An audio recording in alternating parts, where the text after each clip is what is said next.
Good afternoon. My name is Angelina Carlton. I'm the founder of Legacy Planning, a boutique coaching and advisory firm based in Beverly Hills. This morning, I have the pleasure of introducing Dr. Jerry Fu as we have a conversation about conflict resolution. For some background, Dr. Fu is a conflict resolution coach who helps Asian Americans, as well as others, advance with their leadership. Having worked in several leadership positions, Dr. Fu started coaching in 2017 to help other Asian American professionals deal with the conflicts they encounter at work, with their culture, and within themselves. He started facilitating leadership workshops in 2012. Today, Dr. Fu offers individual coaching, group workshops, and keynote presentations. Check out his website at adaptingleaders.com. Welcome, Dr. Fu. Hey, thanks for having me, Angelina. Yes, it is a pleasure. So as you had mentioned before we started recording, we're going to have a rich stew of topics we're going to cover that are going to be a little spicy and maybe a bit controversial. But when people are defining, developing, and executing their legacies, I think that there's many challenges they're going to come across, people that they're going to meet, and individual mindset challenges that they're going to come across, whether it's limiting beliefs or breaking through stereotypes. So I'm going to ask you about the alchemy in a moment between being a doctor and coaching individuals, but I actually want to start by asking you what's great about the Asian culture? Because some people might not have exposure to it, or their only exposure is the mainstream media. Oh man, yeah, I would start with the food. I can't get enough dumplings or noodles or sushi or spring rolls or anything else like that. In Houston, where I am, I love doing a dinner tour in Chinatown, and every time I take people in, it's never, oh God, like I never want to come back. It's like, I want to bring all my friends here, and I want to, I think about, the karaoke, right, where people, kind of, shed their pretenses and they sing, and, it's like, I never expected the Japanese to come up with something like this, but you know what? It's really become much more mainstream, right? And then, I love anime. And I love the storytelling and the quality of the animated characters itself. There's just so many great stories out there, that give a window into Japanese culture.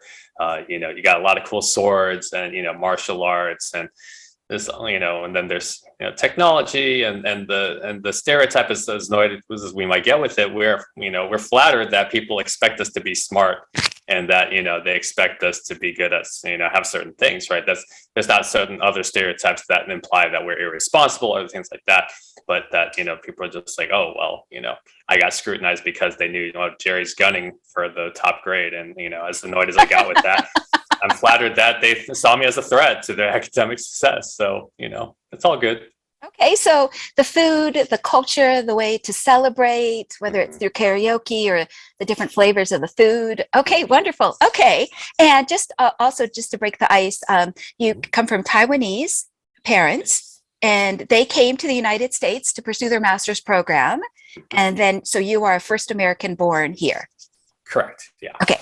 Just wanted just in case somebody had questions, and all right. Yeah. Okay, so I just want to start with, some people may think there's a difference between the niches of pharmacy and conflict coaching. But to me, one is visible alchemy and the other is invisible alchemy. What say you? Yeah, it's not an either or, it's a both and, largely because in pharmacy, where I've been practicing for 16 years, for a while now, and there's a lot of clinical skills that they teach you, and you learn a little bit of interpersonal communication, but not a lot. And the truth is, in any healthcare setting, yeah, there is a workflow to manage that involves application of your clinical knowledge, but it's just as much about managing your relationships with your team and not just with your patients. And if you have unresolved conflicts, that will cut into your ability to deliver high quality patient care. Given that these medications can be fatal if the wrong dose or the wrong medication is given, right? You can't afford to compromise patient safety just because you don't get along with your physician, or the nurses that you're working with or the technicians that are helping fill these prescriptions have a bad relationship with you. Yes. And so, so conflict is everywhere. Even in the best of relationships, it's not a question of whether or not there's conflict. It's more about how well do they handle that conflict. So what I found was interesting is that as you advanced as a pharmacist within the medical Mhm. community, you Mhm. were invited to serve in leadership positions, but that also meant that sometimes you couldn't be a people pleaser. Oh, you can't be a people pleaser. Like you Yeah, can't afford right. to. Right, right. Yeah. So here you are advancing and you're invited into management roles. Mhm. And I would say for you to step into your power or to even to step into your legacy, and we'll get into your legacy in a moment, Mhm. but it required you to grow and also to read the landscape and see the landscape as it truly is. Mhm. Oh, that's exactly it. Yeah. Before, right. I remember a friend asked me 11 years ago. He goes, "Hey, are you an approval addict?" And I just saw my entire life flash before my eyes. The math team trophies, the instruments, the No. you know the academic success, and you learn quickly if you expect to survive as a leader that there's a side of leadership that's difficult and unpopular. It can feel often very lonely as well, because when you feel like you're the only one standing for a worthy cause and everyone else is like, not too hard, or nope, I'm just not worth, this isn't worth my time or salt anymore. And you're just like, what do I do with myself? Right. Um, and yeah, basically when I started to take on leadership positions, and I had technicians who were not pulling their weight, but in my um, attempt to give grace and avoid the conflict, I was basically enabling them, because as long as I didn't tell them and show them how they were underperforming, and even better, to demonstrate how they could do better so that we can actually pull be productive again. I actually got written up by management because I was not willing to address these conflicts well. I wasn't willing to discipline them, I wasn't willing to fire anybody, and it weighed on me. Like I just sat here with all this resentment and self-loathing, and I just felt helpless in terms of how to figure out how exactly I was supposed to engage in the conversation that would be productive without antagonizing them. Right, right. And I do want to mention before we go to this conflict that you're actually like a fun guy. Like you like salsa dancing, you like exploring, you're a foodie, you like Mm-hmm. karaoke. So again, if for somebody that I might presume is an extrovert, you love Mm-hmm. people. So it's not as if you were going to be a leader that would take on a dictator type of mindset. Well, Like thanks. some Yeah. people, the power just goes straight to their head. Oh yeah, yeah. I mean, it is kind of funny when a lot of new leaders, right, they get that title and they're like, okay, now I get to call the shots, and we're like, make me, and then you're like, oh, you see like the balloon kind of deflate a little bit, but yeah, I mean, that was one tip I took from a leader who I modeled my own style after. I realized he was just fun to be around. He's fun to learn from. And as long Right. as if you're fun to be around, people won't be afraid to engage you. And then number two, if you're fun to learn from, now they're more receptive to what you have to tell them, instead of just, kind of having to twist their arm to conform to, the things that Right. you think they should follow. Yeah. So I want to get into for a moment how culturally Asian Americans typically look at conflict. But before I do, I want to share that the demographics are changing. For instance, the new luxury buyers, many of them are out of China. Mhm. Also, with luxury buyers, many of them, I would say maybe over 50% these days, Mhm. are of a mixed race or they are a minority. So I think that the landscape is changing. And with that comes new identities and having the knowledge or the cultural sensitivity to know, what is it that they're thinking? What are their needs? What's important to them? So would you shine a flashlight for a moment into how, traditionally speaking, many Asian Americans look at conflict, or how you were raised to look at conflict? Yeah, sure. I can think of two examples come to mind, and we can unpack one or both depending on our time and energy. The first example I used to share with people is the time in college when one of my Korean friends, who grew up in the U.S. but from a Korean family, he called me up and says, "Hey, I'm road tripping through your area of town. You want me to stop by and hang out for a couple of days?" And this summertime, I was like, "Yeah, sure, man, come on and hang out." Right, right. And he comes over. I asked my mom, of course, beforehand. I'm just like, "Hey, mom, my friend's coming over. Can you hang out for a couple of days?" She's like, "Yeah, yeah, sure." And then we're hanging out a couple of days. My mom's a great host, and then you know he leaves, and then my mom's like, "Can you believe him? Like he didn't make his bed. He didn't."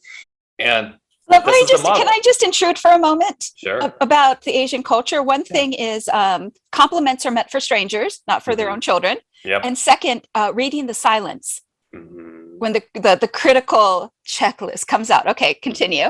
Yeah. Well, and I learned the hard way, that, oh, when you stay over at someone's house, you leave the room exactly the way you found it, if not better, right? Correct. You leave Correct. the bathroom as if it's never been touched. And I And it's make like a sure that.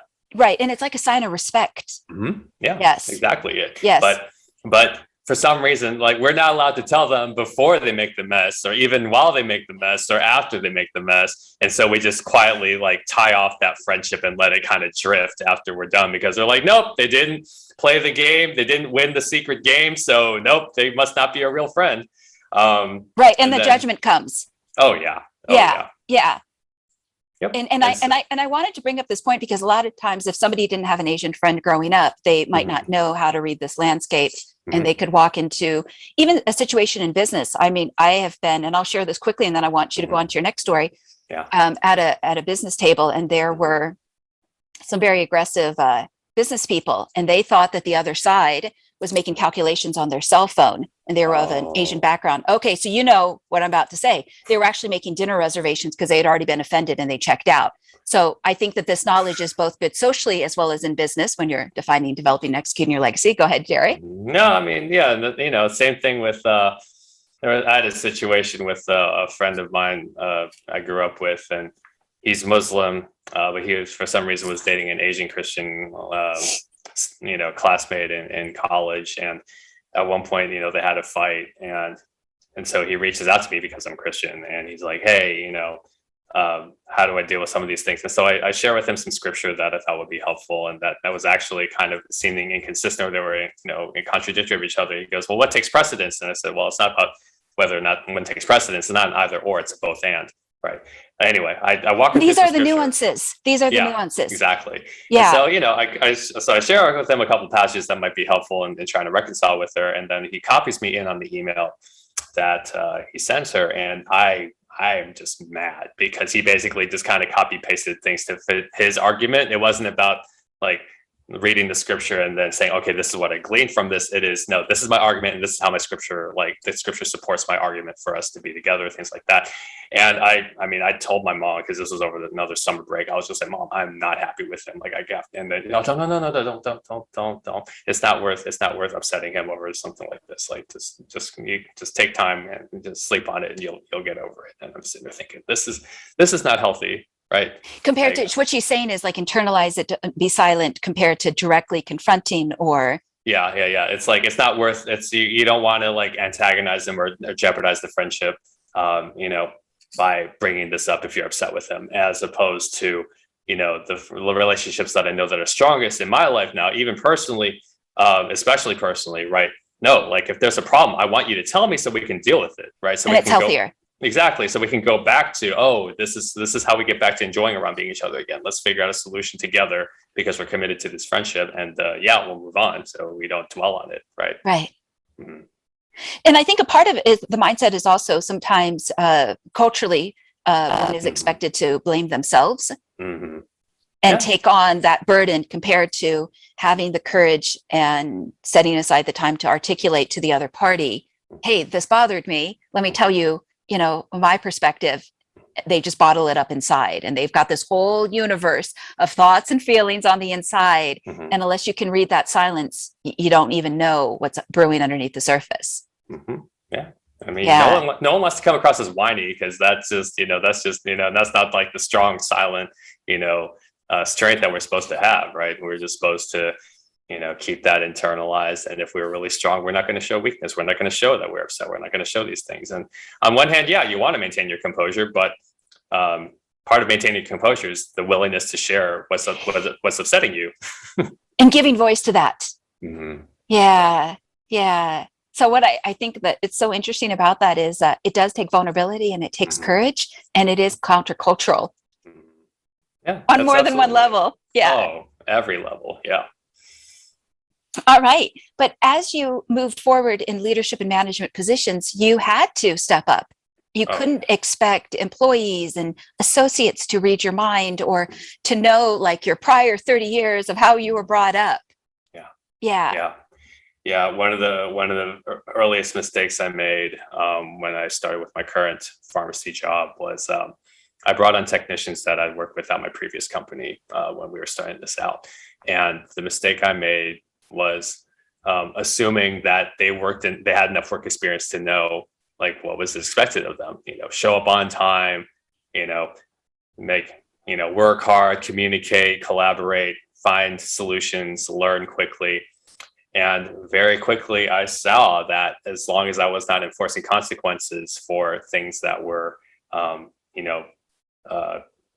causing problems with team unity and resentment and things like that, they didn't take me seriously. They didn't respect me as a leader. I wanted to be the laid back guy that's just like, hey guys, here's a ton of autonomy.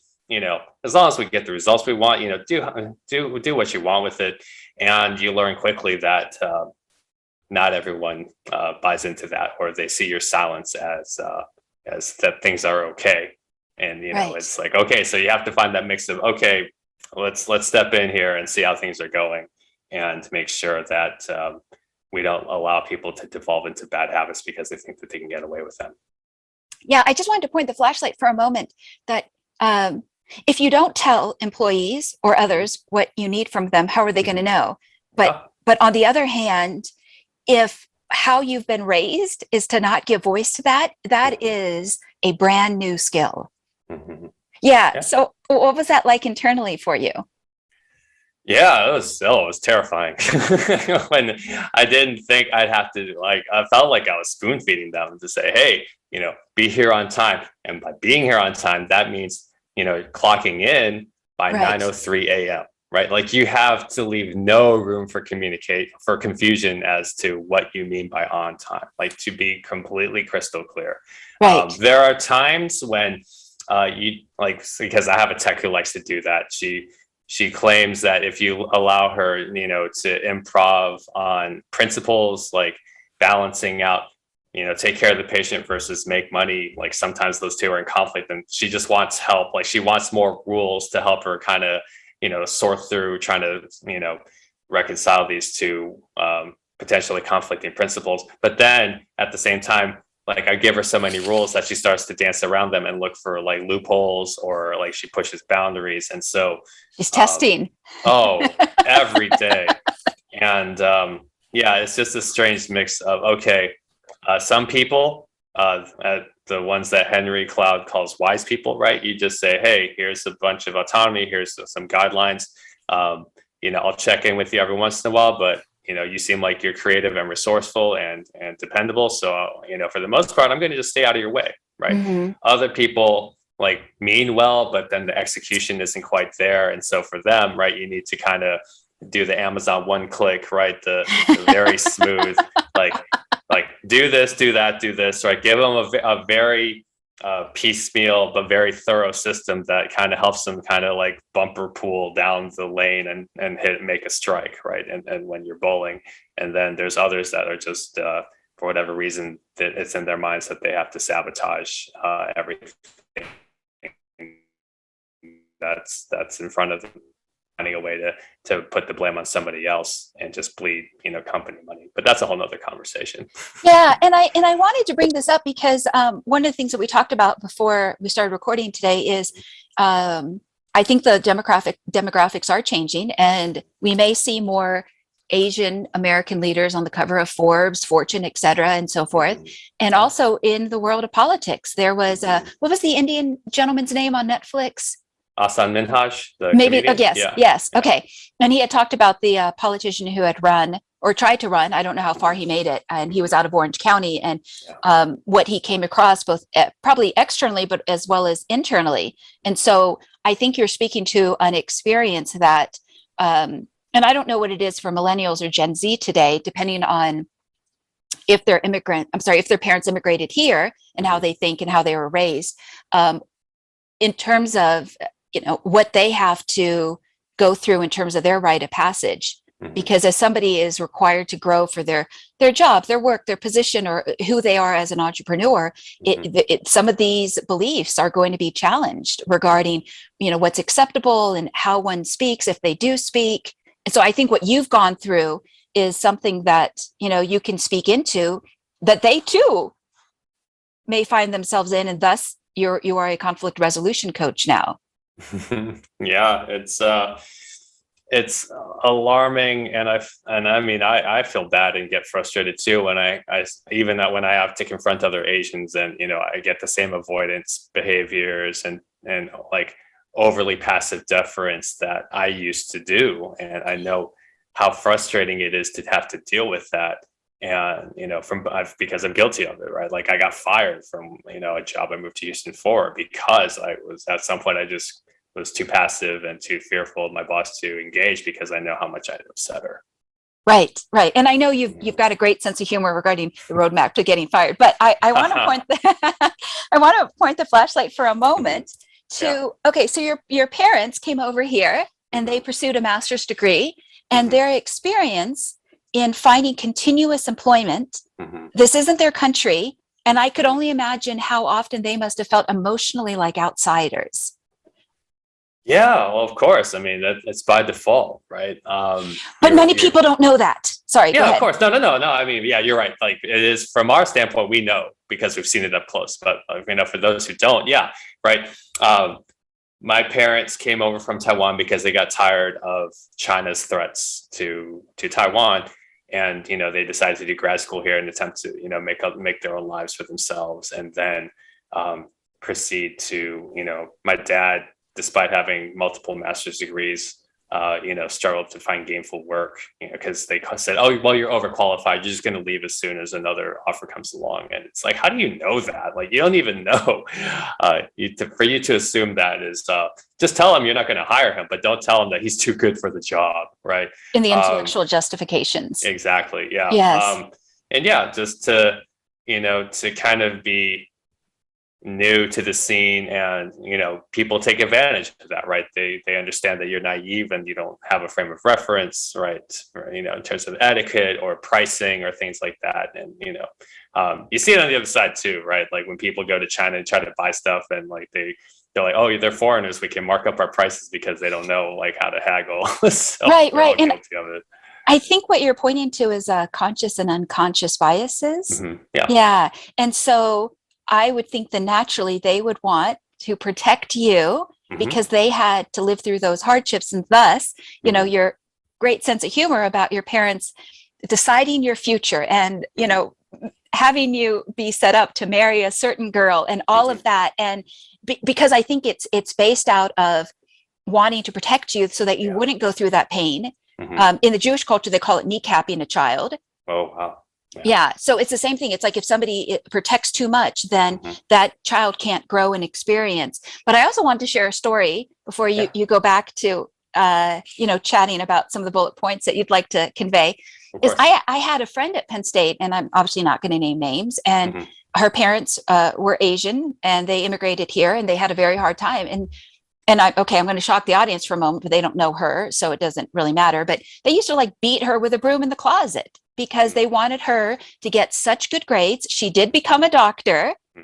And so, but it's like putting that fear into somebody else, even if it's based in love. But somebody who's 8 or 10 or 12 doesn't understand that their parents they've worked 3 different jobs, they've come home, the kid is being rebellious because they're just being a kid, and the parent is saying, no, you've got to straighten up, because if you don't, let me tell you what you're going to face out there, and you're going to be a doctor, and whatever you need to do with the residency and the hours. And it's such an experience again that I don't think enough people talk about, and then they're left as an adult to unpiece, to Hmm. find happiness, fulfillment, satisfaction, freedom. Yeah, that's Yeah. exactly it. Right. Yeah. Asian shame is great at making you do things. It doesn't really work to make you love things. Right. And then, you do these things to gain approval and finally feel like you've made it. And then you achieve like the MD and the married and the kids. And then you realize, no, like you're not done. Like, but your parents basically told you that's all you need to do. Yeah, have a career, get married, and have kids, and you'll be that's the mark of success. And then you're like, oh, what do I do for the next 30 years? Like, I still have to work as a doctor. I can't just become a doctor. Now I got to raise kids. It's just a different set of challenges that they don't tell you until that you don't find out about until you're already you've already jumped in the pool, and you can't get out. Like, you got to keep swimming. Right, right. Yes. So is there anything else before I move on to the next question that you would want the listener or the viewer to know regarding navigating conflict, what might come with it, or even something that's helped you, whether it's like the 10-second rule of courage or anything that could be useful? Yeah, sure. Yeah, some good source material I've drawn from to kind of make my own recipe. You could say there's a great book on Amazon called Difficult Conversations, and then the one that I went through some leadership training with focused on a book called The Four Conversations, specifically called The Closure Conversation, where if expectations are not met, here are some principles to how to make sure this conversation goes well. Like, don't wait too long, right? Don't let people off the hook. Apologize. Well, you don't have to apologize for something that you didn't do, but apologize that, learn to say, I'm sorry, things aren't better between us, right? Or I'm sorry that this did not go as planned. And, just acknowledge that, yeah, there's a problem that you and I need to fix, and I need your help doing it. Part of it is imagining what a successful conversation would look like or sound like, right? 10 seconds of courage is a huge one, because people are just terrified and they think, oh, I gotta be like a superhero in order to get this thing and charge ahead. It's like, no, you just need 10 seconds to get the ball rolling. So that way you can't like back out once you've kind of started things, right? Script your critical moves, right? Don't just try to like have it all like rolling around in your head. Like, get it out on paper. What are the specific things you want to address, and then rehearse them, right? Get that muscle memory, practice in a mirror, record yourself, right? Make sure your tone is confident and calm. Make sure that your posture projects confidence, right? And then, on another podcast, we talked about like the 4 C's, which are like compassion for the other person, curiosity to lean into a situation, collaboration to realize that you two are actually on the same side, like working toward a bigger solution, and then closure. Just to say, hey, you know what, this is, that you can find it, right, and that you can experience it and enjoy it once you've come to that resolution. And I know that you're big on closure. Mm-hmm. Oh, super big. Yeah. Tell me why that's important.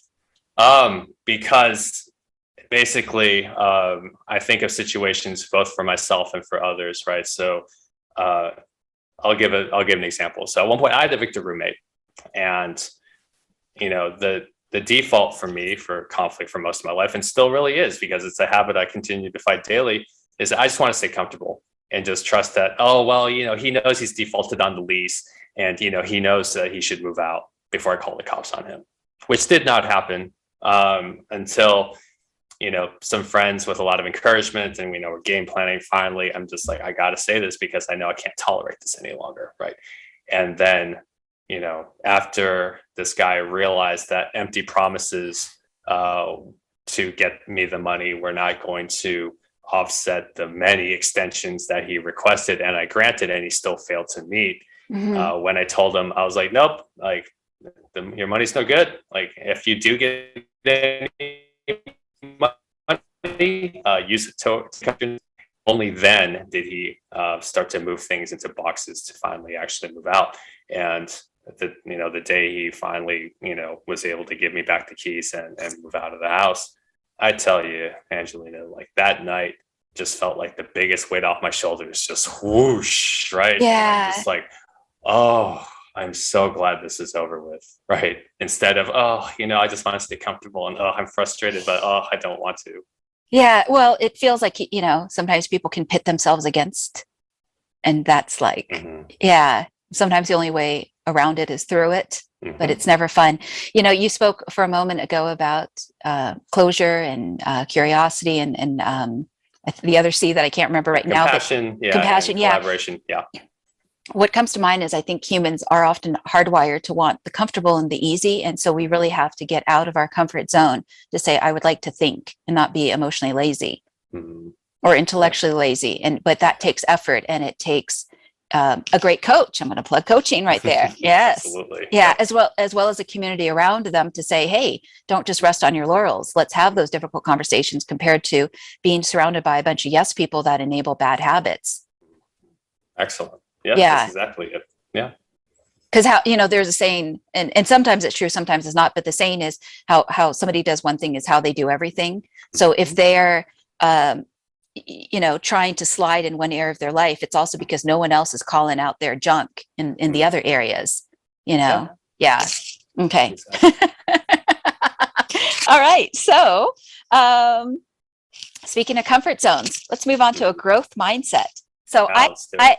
I love the fact that you've talked about the subject of rejection, because with being an entrepreneur, you're going to deal with rejection, the cold calling, all of it, Yeah. pitching, one-on-one, one-on-many, group sessions, all of it. Being an entrepreneur is asking somebody 50,000 times if they'd like a glass of water and being able to handle it if they say no. Yeah. Yeah, that's yeah, the growth mindset, that's definitely, I mean, I'll be happy to admit that rejection for me, there are certain areas in my life where I overcame it more easily than others. I offer yourself and they say no, and you say, okay, well, thank you for not wasting my time, right? You have to frame it in the best way possible. And then you just realize, hey, you know what? A door closed means I get to move on. And that's perfectly great. Right. What I liked that you spoke to with courage is that one of the growth areas for you is not counting yourself out. And I'm just going to I'm going to name it. Okay. I realize I'm putting you on the spot. No, it's fine. Please do. So overcoming seeing yourself as unattractive. And the reason I bring that up is because I have coached clients that feel the same way about them and feel that same way about themselves. And then that becomes something that cripples them in business and in life. And even if nobody else sees it. Yeah. Yeah, it's painful, right? I mean, you too often, right? I mean, like I remember asking out a girl I really liked, and then she said no. And I said, why? Like, so if I'm a good cook and I'm a good musician, I'm a good dancer, I guess apparently that means nothing, if I didn't get the girl that I wanted. And then you realize, well, if you have an abundance mindset, there's more than enough opportunities out there. It's only when you have a scarcity mindset where you're like, oh no, that's one less opportunity available to me, right? Yes. And I'm glad that you reframed it. Yes. Mm-hmm. Yes. Okay, very good. And as I mentioned to you before, if I was at a salsa club, I'd dance with you. I wouldn't be cold. Yes. Yeah. Okay. All right. So what I liked about that is you're no longer clipping your own wings. Yeah, that's a great way of putting it, for sure. Yeah. And one of the things you've also said is instead of having the what's wrong conversation, I frame it out. There's the what's wrong conversation, then what's wanting to happen. So we got to come over to here. What's wanting to happen? Okay. You frame it out as what is it costing you? Mm-hmm. Yeah, it is. I mean, I have a reminder on my phone every day. Actually, at 11 o'clock, it chimes and says, and asks me, what is your hesitation costing you? Right. Yeah. And just it checks me every single day. Unless I'm just hesitating too much and I'm losing out on a potential deal, right? I'm losing out on a potential networking buddy. I'm losing out on a potential, opportunity to improve myself or learn something new because I'm just afraid to ask. Or bring your talents and your knowledge to this world. Exactly. Yeah. Right. Like how many Asian Americans right now could use your guidance in corporate America or even outside of corporate America? Mm-hmm. Yeah. I mean, it's kind of interesting to flip on that because, we joke around that with Asians, we're very private and we're very prideful. It's like, we don't want to admit that we need this help. And we don't want to share that we need this help with other people, right? We don't want to admit, oh, no, I'm fine. Like, I'll get through it. It's like, well, I'm not here to refute what you're saying about yourself. And at the same time, how's that working for you? Like, you let me know, like in a couple of weeks if this is still working for you. And I'm not saying that to like be, obnoxious or anything like that, but I know what kind of help I needed, which is why I became a coach and why I've enlisted the help of coaches, right? Because I need that powerful mirror just holding up to me and just saying, hey, look, there's some stuff here. How do you want to address it, right? And I think that you're reaching a laser niche, but at the same time, there's a huge need there. Yeah. I mean, it's easy to double. Go ahead. I'm so sorry to interrupt. Can you hear the screams underneath the iceberg? yeah, loud and clear. But yeah, I mean, it's not just, oh, well, I'm not an Asian that's dealing with conflict. I'm neither of them. What if you're a business owner who employs Asians and they're conflict averse and they're telling you everything that you need to hear because every time you confront them, they just want to insist that everything's fine, even though, your numbers are down or, something's not being met. It's like, yeah, it's not hard to flip that niche into something bigger. because if you're not Asian, you're dealing with an Asian at some level, right? Correct. Yeah. Correct. Yeah. And the knowledge is needed again. Yeah. I can't wait till you publish your book. Yeah. Yeah. I need to plug that as soon as it's published. Well, because if it's less scary to buy your book compared Mhm. to retain you one-on-one, I think a book they could read privately, Yeah. and Oh, nobody absolutely. knows. Yeah, no, and that's it. That's And they actually can I don't save have a full face. book. Yeah, I don't have a book. No, it's a great phrase. Heard it so much, but yeah, I mean, I do have a free PDF for download. A framework for a simple framework for hard conversations. So by all means, you know. I remember hearing Francis Chan talk on a talk once. He's like, "I know my people. We like cheap." It's like, hey, this is free. Go ahead, right? Just Right. take it, and there's no strings attached. It's just download the guide. And I hope you do like it, and I hope it pays dividends. And if it does, please share with the world that that this document helped you with some challenges in your life, for sure. Yeah. Well, I still can't wait for your book as well as video series. No, thanks. I need to work on that for sure. It's in the pipeline sooner or later. All right. Well, one of the things that you've brought up before is that fortune does not last beyond 3 generations. Oh yeah. That's I actually first came across that phrase reading a book by Thomas Friedman called The World is Flat. And that book is fairly controversial. It is very informative and insightful, but also very controversial, just given, and I don't have time to unpack all that. But he talks about that is the phrase that a lot of Chinese use because basically in his book, he basically talks to Chinese who say, yeah, we want to be the new US. We want to be the world dominant force, right? So a lot of xenophobia and other discrimination is, based on this belief that, oh, well, if they really want to beat us, then we better do our best to suppress them. But yeah, to go back to this phrase, right? The first generation is the one who fought the war, right? They plowed the fields, they sowed the soil, they established the fortune. Yeah. Yep. They hustled, they did the menial jobs, they worked Yeah. hard to buck the house, to take care of everything. Yeah, exactly. They worked so hard, right? Because they know what they came from, and they're like, we don't want to go back to that. We don't want to have to worry about where our next meal is coming from, where our next paycheck is coming from. So we're going to do the work to establish that foundation. The second generation, right, is the benefits from this hard work, right? But they don't have their own war to fight. But they've seen enough where they can say, okay, well, we know kind of how to manage and hold servants. Like, okay, we may not be as grateful for it because we weren't the ones that worked for this, but and built it and earned it. Yeah. We understand where it came from, and we're grateful for the blessing that has been passed on to us. And then the third generation, they inherited everything. So, what you didn't work for, you're going to waste, right? And it's like, I don't care, and party's up, celebration time. Exactly, right? It came from somewhere. And that's one thing I had to learn, as a leader, was where I realized I couldn't just rescue everyone. Like I feel bad for, I think about all these people that work so hard because they saw, like, my boss, one of my bosses was, his dad had his own company, and he talked about there are some really lean months where, you have to, all you have is like Bisquick and milk and just very cheap food for breakfast. And then, I remember Mike Huckabee talking about growing up very poor in Hope, Arkansas, and says, you ate everything on your plate because you didn't know, like, if you're going to have more food, right? But when people are just like, I don't like green beans, like, you overcook them, I'm not going to eat them. And it's like, kids, the best way for kids to stop being picky is for them to realize, what, if there's nothing else to eat, I better eat this. Yeah. I wanted to point a flashlight for a moment to the second generation, because they get to watch their parents in terms of having a positive role model, in having some idea of what it is to maintain the wealth. Yes. So in my work with family businesses, this conversation comes up a lot, because how do you teach the second or even the third generation? Good luck with the third generation. They definitely need positive role models. And I'm also going to plug here that I find you to be a positive role model because you're doing the internal work. But at least the second generation has somebody that models it for them, because somebody can talk the talk, but if we can watch them walk the walk, that imprints our subconscious and the repetition much more than.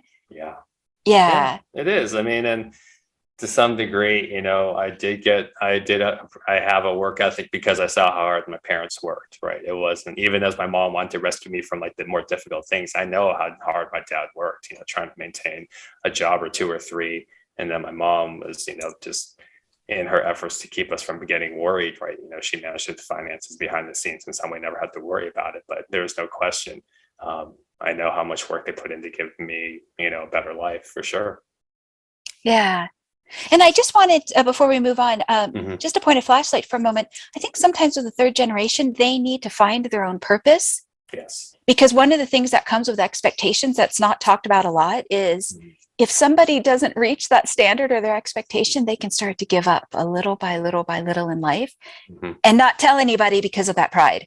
Yeah, I mean the term I heard from one or two other talks was like affluenza, where Sure. people are just depressed because they're bored because they never had to suffer or be challenged to take care of themselves, and then they're just they get into just irresponsible activities or illicit drugs or other things like that, and it's just like, okay, like how bored are you, to have to think, oh no, there's this giant world, but I can't.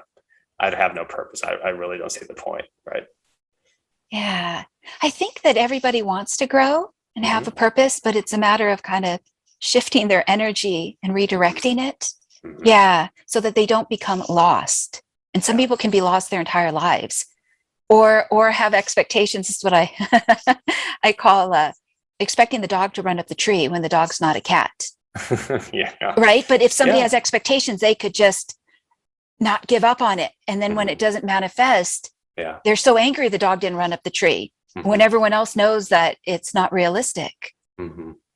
Yeah. I mean, part of it is, yeah, like what at one point will reality hit you where you can be as entitled as you want, and yet the world's not going to shift toward you at all. They're like, oh, sorry, right? I learned that quickly, right? And people rip me off, I'm just like, how dare they? So what? They took the money. You know?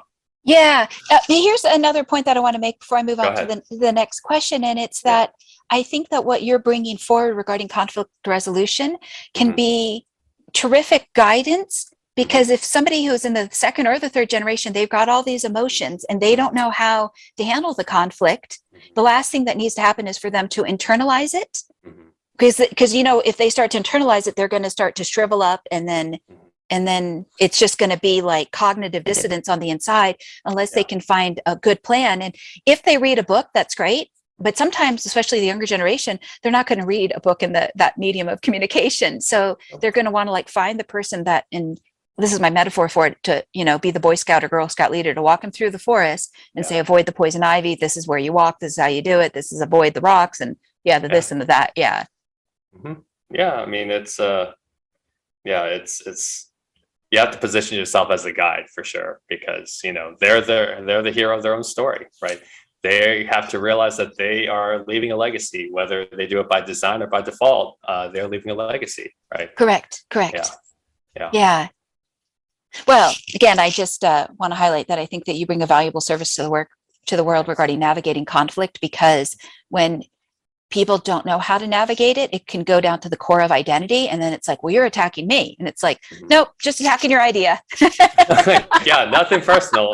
But that's my idea, right? They attach identity to it, and yeah, I mean, I think that it's one of two things, right? When you have a plan, and you have it when you realize, oh, standard operating procedure. Oh, like something went wrong. Okay, we have the checklist. Let's go through the checklist, right? Like Mm-hmm. when you do that, and if you have a clear, straightforward plan, your chances of success go up, right? And at the same time, you still have to execute the plan. Like, so what if you have a plan? If you never actually do it, like you can't Right. resolve conflict, because resolving conflict is an action and not just you can't just study it and hope that it goes away, right? Right. So yeah, happy to offer that plan of attack for anybody that is Yeah. dealing with a challenge for sure. And the other reason why I invited you onto this platform is because I would Mhm. like there to be a number of faces that explain coaching concepts, because somebody might be searching for a coach and they could say, well, I don't vibe or relate to that one, but maybe this one spoke to my experience. And I think, like I mentioned to you before, that business coaching is a $10 billion industry, and technology is something like 950 billion. I don't have the numbers exactly in front of me, Yeah. but what it says to me is people are hungry to grow. Now they got to figure out who they will trust in the marketplace to lead them forward, because we're happiest when we're growing. Yeah, it is. Okay. And, coaches are more prevalent than ever. And, I think the best analogy I heard was just, I think of it like ice cream flavors, right? There's plenty of ice cream out there. And honestly, every coach realistically can only, probably handle 15 to 20 clients, like, to really pour into them. Right. And so to think that somehow someone is able to, kind of dominate more of the market just because they have more automated online courses is, it's a nice idea, but also unrealistic, right? If they expect to really make a difference on a personal level, like if you're going to do face-to-face or even virtual face-to-face interactions, 20 is a pretty high ceiling for a lot of coaches. Yep. So they don't burn out. Correct. Mm-hmm. Yes. Okay. Very good. And I also just wanted to highlight that I don't think it's how perfect the coach is. I think it's how well the coach understands their pain point. Exactly. Yeah. It's compatibility more than anything else, because it's okay. Well, speaking of the service that you offer, the fruit of your legacy, what is it that you think that Asian Americans face today? And I just again want you to shine a flashlight there and pinpoint it regarding what's holding them back, because again, it's an experience that somebody who might be in a different type of family or who's had a different type of upbringing, won't understand unless you kind of spell it out. Yeah, I mean, there's a combination of external and internal challenges, right? An example I'll give is a conversation I had at an international networking event. Multicultural, but there was an older white gentleman there because I guess he wanted culture, so he showed up and we started talking, and he asked me, he goes, "Hey, so all these things about Asian hate crimes we're seeing in the media lately, like is it really that big a deal? Like, have you experienced anything like this?" And I said, I could take this one of two ways, right?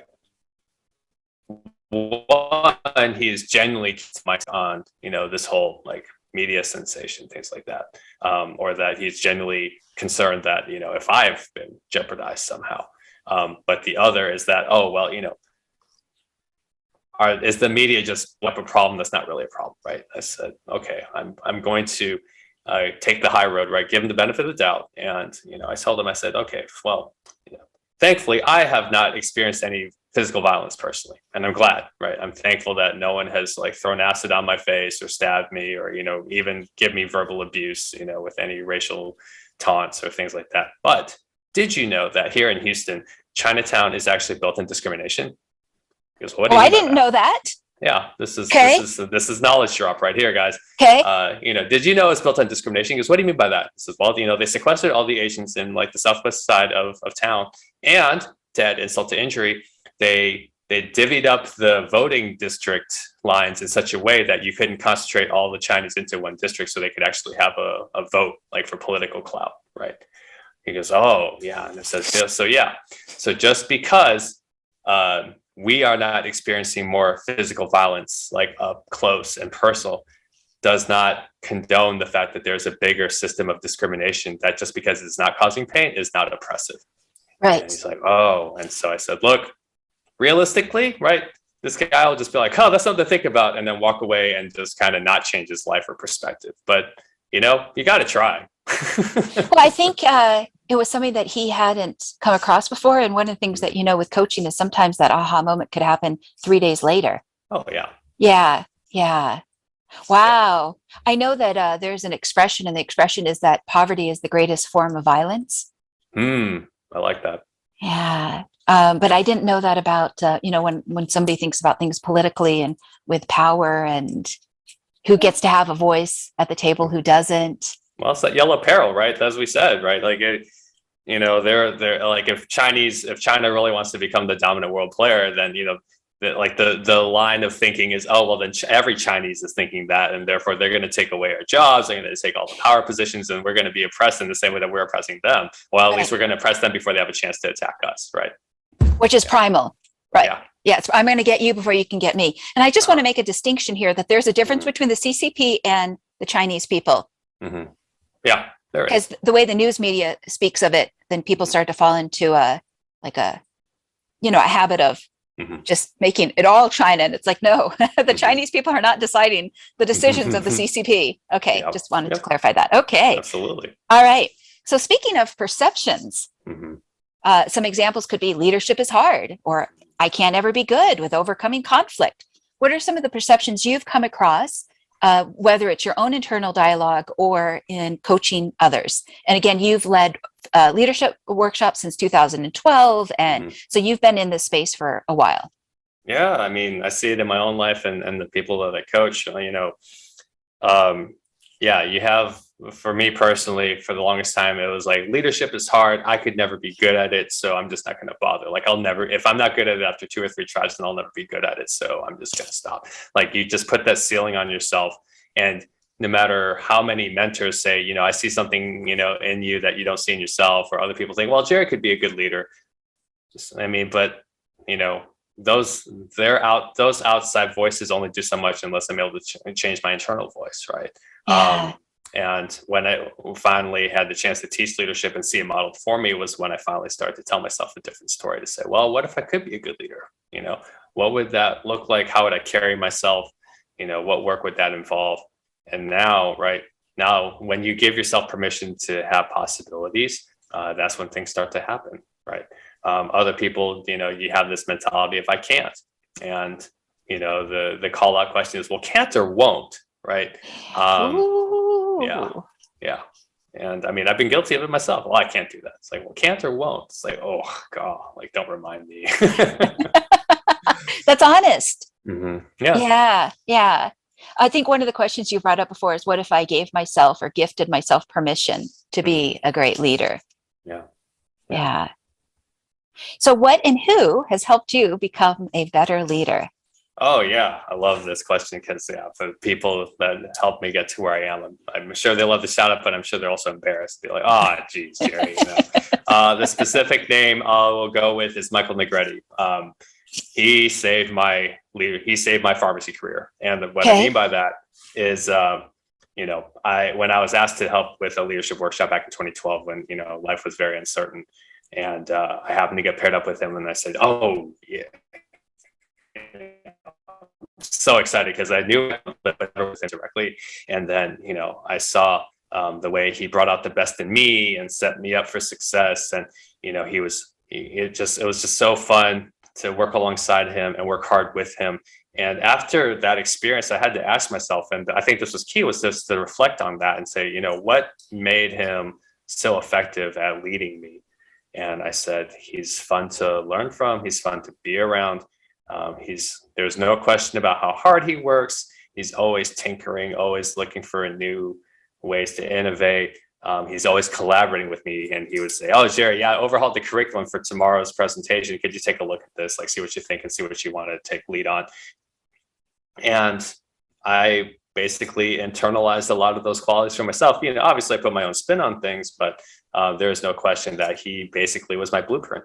And and had I not had that to give me confidence to take on more pharmacy leadership positions, I wouldn't have a career in pharmacy right now. I'd probably be slumming in something else. Like at one point, and I haven't mentioned this on a lot of podcasts, that summer before, or the spring before I worked with Michael, I actually applied for a Teach for America position because Okay. I didn't have any promising pharmacy jobs on the horizon for me.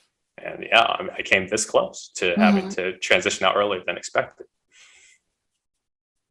I think that's a beautiful story. And I think what it points to is how important it is to be a leader for other people. And Mhm. also, and then I'm a repetitive record with this one, Yeah. positive role models, because Mhm. what we're exposed to through repetition imprints our subconscious. And so the more that we can be at choice and choose who we are influenced by makes a difference with our future actions, our future identity, and our future legacy. Absolutely. Yeah. Okay. So what are you working on right now in personally developing yourself? Yeah. Gotta stay true to what we're teaching, right? I'm reading all sorts of fun books. Right now, I'm reading a book called Stretch by an entrepreneur professor named Scott Sonnenschein, and talks about using resourcefulness and not resources. And he has a lot of crazy examples of companies that had an abundance of resources but were so wasteful that they crashed and burned, and then other companies that bootstrapped and built very slowly and deliberately, and have a lasting brand now because they were not careless with what they took what they had and they used it, as opposed to just wishing they had more, or taking out a needless loan or things like that. There's another great book called Predictably Irrational, talking about the ways we neurologically like to deceive ourselves, whether it's with confirmation bias or hindsight bias or other things like that. That's always a fun one. It's great. I got a little extra boost out of that, so happy for Good, that. Yeah. good. Yeah, and it will build your what I call your encyclopedia of experiences. Hmm. Yeah. Yeah. So you define integrity as honoring promises and the willingness to regain trust. And my question here is kind of connected to it. And it is, how do you bounce back from conflict and having the courage to speak up? But I think what you were referring to in regaining trust is the companies and the leaders that will go back in and clean it up and not just leave it messy. Oh, yeah, it's absolutely, because at the end of the day, right, there's a great example from the Four Conversations book where it talks about a new manager and just started his job, and the team he inherited basically was very unresponsive and resentful, and he had to pry or get curious and say, "Hey guys, what's going on here? Like, I'm not getting a lot of good vibes from you, and you guys seem to be upset with me." And they said, "Well, our previous supervisor who left, he had promised us raises, but he obviously left before honoring that promise." And so Mhm. this guy's like, "Well, I didn't cause this, but now it's mine to take care of. So I better do something about it." Right. And so there's this weird paradox of, well, it's not my fault, but it is my responsibility. Right. Ooh, And yeah, it's not that I'm taking responsibility for someone else's damage, but I am going to take ownership and say, well, if this ball is in my court now, then I need to do something about it, right? If this fire has somehow found its way to my playing field, whether fairly or not, I need to be sure to do my part to put it out. And if I'm really wise about it, I'm going to take measures to make sure that this won't happen again, right? That was always been my goal from the beginning. Whenever I got involved in volunteer situations where they asked me to step in and come up with a solution or put out a fire, it's like, okay, what structure do I need to build so that I can leave without things like falling apart like a Jenga pile, right? As soon as you take out that key piece and like just everything just falls apart again. They're like, "Jerry, come back and rescue us." You're just like, "No, I'm too tired. Like, I built a machine for you, so I wouldn't right, have to be here anymore." Right. right. Yeah. Very good, very good. Yeah. So embracing your own legacy, and we'll wrap up with this. Sure. So a course was set for you, but you decided to write a new narrative. Yeah. Yeah. My mom had a plan that she thought was pretty good in her eyes, right? Just work for a chain pharmacy for 20 years. And here's this, responsible girl that we've vetted through our network, and you should be fine. And I'll help you, get a house, and I'll be here to help raise your kids, and that was it. And then, it would have worked if, but she had never worked a day for the pharmacy that she told me to work for. So it's like, how are you such an expert on this company when you've never worked a day for them in your life, right? Yeah, And it's don't get me wrong, it's terrifying, but when you realize the cost of not pursuing what makes you come alive is greater than you ever expected, right? Like, regret is a terrible thing. Like, I've ended oh, several podcasts asking people, what would your life look like without regret? And it's just like mic drop question, right? You're just like, oh, I don't even that's a know. huge question. Yeah. Yeah, Yeah. yeah. Okay. So I would say that you've walked the floor now Mhm. in initiating your own rite of passage. And again, you've been at this since 2012. So, when people joke about, like, oh, it only took me 10 years to be an overnight success. So you've definitely been working away at your internal landscape, your internal conversations, your internal beliefs. Um, one of the things you said is a legacy is something you work towards, in Mhm. that it's something that you would like to pass on. Mhm. So, do you think leveling the playing field is a part of that legacy? Yeah, absolutely.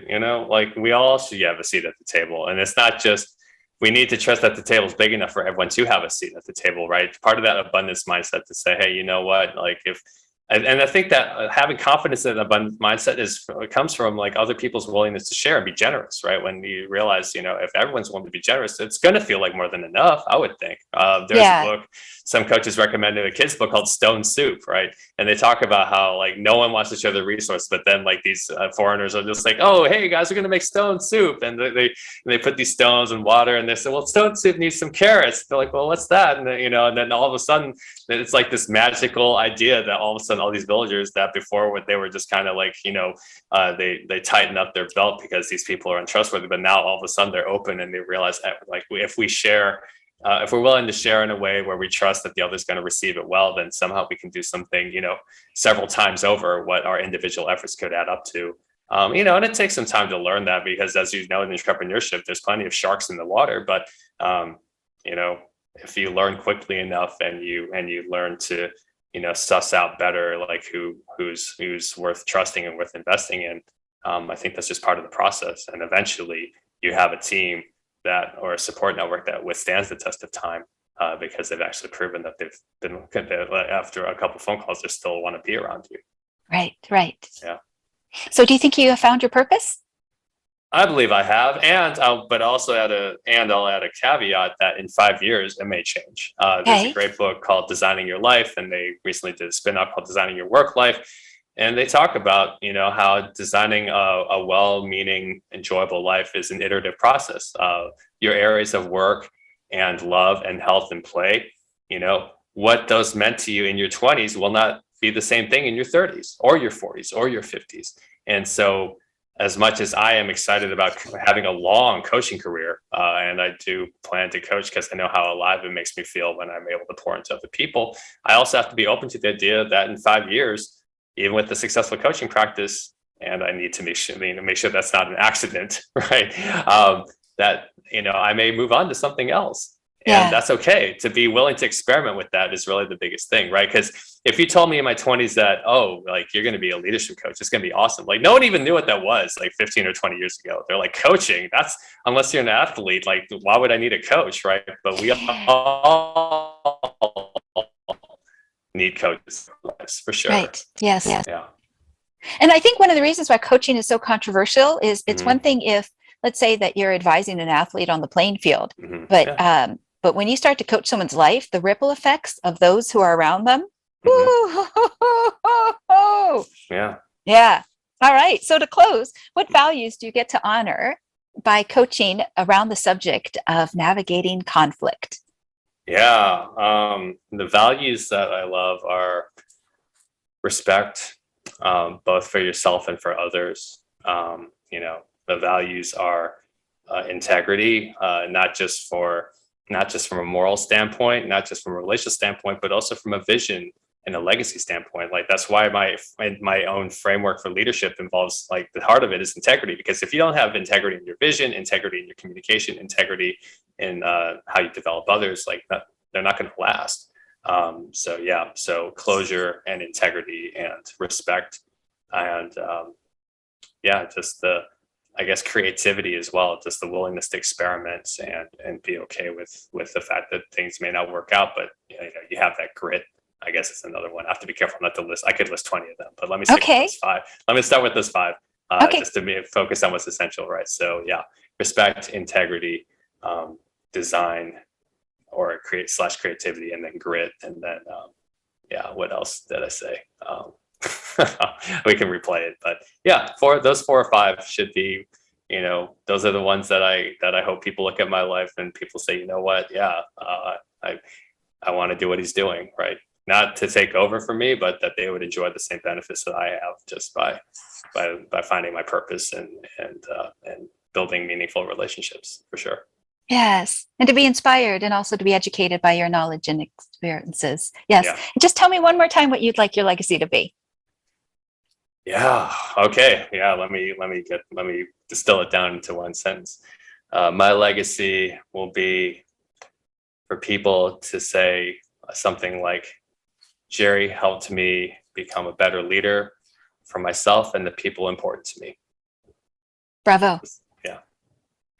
Dr. Fu, thank you very much for your time this afternoon. And thank you for making the subject of conflict resolution and navigating that a visible conversation for our consciousness, both for corporate America, for Asian Americans, for the culture of Asians as they move forward, whether it's in the business world, in politics, that you are a resource and you are bringing forward your coaching skills, that you've learned, whether it's through the Coaches Training Institute or other schools, or your future book, soon to be published, to help in this area. Because again, I think you're speaking into an experience and also speaking into a need. And I think that as the demographics change, what will become very useful and pragmatic. So thank you so much, Dr. Fu. And Any final closing thoughts?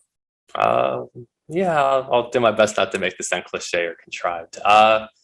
Just to ask you guys, we'll end with a coaching question because this is what we love, Um, what's your next action having heard our conversation? So let's just do that. See what you do with what we've given you so far. Beautiful. Okay. And on that note, please like and subscribe and share with your family and friends. And until our next legacy conversation, keep defining, developing, and executing your legacy. Thank you so much for joining. Bye-bye.